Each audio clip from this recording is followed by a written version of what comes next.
Hey there, this is Katherine Cartwright. Welcome.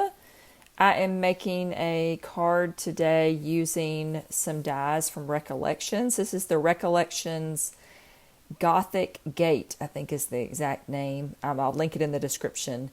And it has this kind of gate shape, and then there's a little crow, a bat or two, there may just be one bat die, and then a little tree that you can use as well. So there are 4 pieces in this set, and I'm using some of this paper from scrapbook.com, this ombre patterned paper. I picked this up a little while ago with a kit or something that they had, and absolutely am loving it. So I wanted to use it for the background of this card. I've got another video that I'll link in the description as well that also uses some of the new Halloween dies from Recollections. They've got a bunch this year in my local store and online. And so I'm just doing a couple of videos with this, and then I also am working with the paper pad in a different video. So I'm just spending some time in the craft room this week working on Halloween projects. My kids are grown, and I don't have any little trick-or-treaters anymore, so I have a lot different Halloween for me, but I enjoy making the cards, and so I wanted to share this set with you today. Okay, so I've cut this little crow from black cardstock as well as a bat. I cut the tree from some brown cardstock, and then I did cut that little kind of gated window from black cardstock as well. And then this is just I'm gonna cut some extra bats that I can use on my background. So I wasn't exactly sure how this was going to go, and which is often the case. I kind of have a little bit of an idea sometimes. Sometimes I know exactly what I really would like to try.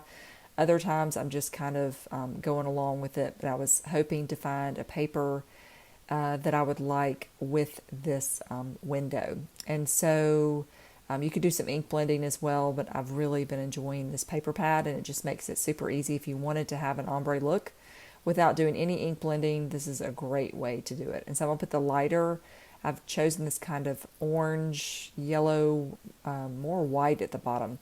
So I'm going to let that be my base for my window, and then I'm going to punch out some of these other pieces here. I've got that little tree.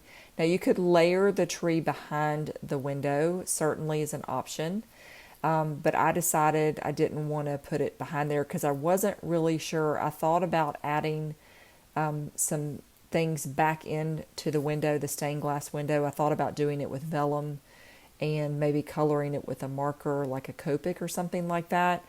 But I just wasn't sure how that would work, so I didn't try it on this attempt. I'm going to try again.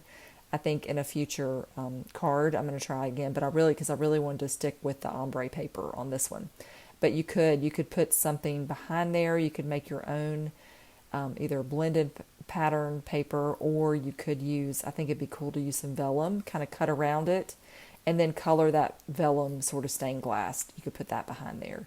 So I think there are a lot of fun things that you could do with this die set. Okay, so I'm just going to go ahead and glue this down, and then I want to add, I've got this tree here, this little tree branch that's kind of growing up, and I think that's fun, and I think I could use that on a lot of different, it looks a tiny bit spooky, but not really. I think you could put some ornaments on here as well, and you could turn this into a Christmas themed card. The window itself to me is not particularly scary. I don't get a really scary sense off of it. And so I think you could use this maybe for a Christmas card as well, or a winter card. I think it would be fun to have these tree branches and then put some little ornaments on there, maybe in blues and such. So a lot of fun ideas. You obviously could leave the crow off. You're not going to put the crow on there, although he could be a winter bird. You could make him into a red bird, and he could certainly fit the theme of Christmas. So maybe I'll try that. He's got a little more menacing look with his little beak, but maybe I could trim that down a little bit and make him look not quite so spooky. Okay, so I'm just gluing these directly on there. I did not pop those up with foam because they're very thin. You could, but you would need a lot of very thin foam adhesive, and so I just kept these one-dimensional, and also it makes it great for mailing. And so on the gate, on the window, I guess it's like called gated window, I thought about putting some things back in there, so that's why I didn't put that tree branch behind there. So that was kind of helped make the final decision. But I am going to use a little bit of vellum here. So I like how this is coming together. And I've got this piece of, I've had this paper pack forever. And I mean forever. It has been the best pad of vellum. It has gold, like a silver kind of vellum. It's got a regular vellum. It has sort of an iridescent vellum. And I've had it for years. I use it a good bit, but it just has lasted forever. And so I'm just going to tape off the happy, because I wanted to stretch this stamp out instead of cutting it in half. You could cut it if you wanted to, but I want to use it for something else. This also is from Recollections. It's a different set that has a little pumpkin. I'm going to be doing a video with that soon. And so I'm going to stamp this on the vellum. It worked pretty well. I inked it up a second time, which I probably shouldn't do. And I don't know if I can really heat this vellum to emboss it to kind of set the ink, but the ink's a little bit wet and I did put a tiny bit of heat to it. And so it looks a little funny on camera because it's kind of shimmery, but it's got to dry. So I'll probably keep, hitting that with a little bit of heat to make sure that it dries out. Okay, so if I had it to do again, I might pick a different strip and emboss it, but I went with it and I was happy enough with it. So I tried it and it wasn't exactly how I wanted, but you could see when it kind of dried, it looked a little bit better. But I definitely wanted to pull that gold tone into this color, that this ombre. Okay, so that's where I was going with this. And then I left a little bit of a tail to kind of fold this over, but I had to be really careful because the ink was still kind of fresh. And so I was trying to hold this carefully and not tear it, because obviously vellum is much thinner than a regular cardstock. And then I had the added layer of the wet ink. So I'm just really trying hard not to mess all this up. As you can see, I'm being very, very careful. Okay, so I just kind of folded that over, I should say, the back, and have secured this. I was trying to move it again because I had it just not quite right, but it was down really strong on those glue dots, and so I just had to go with it.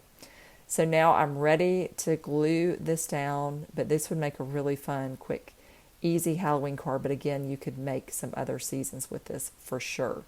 And also you could trim down the window. It doesn't have to be the full size. You could make it a little bit shorter if you wanted to use it on a slimline or something. I could see maybe doing a row of 3 of these windows to kind of trim down, if you can get the height the right distance, where it looks okay. And so anyway, so that's where this card went. And now I'm going to glue this onto, I added this to a piece of black cardstock because I wanted to pull that out and have a little contrast with the orange. I've got some orange cardstock, it's a deeper orange. It's not an orangey orange. It's got some more red in it for sure, but I thought it worked better with the background. So I'm just kind of tying this all together.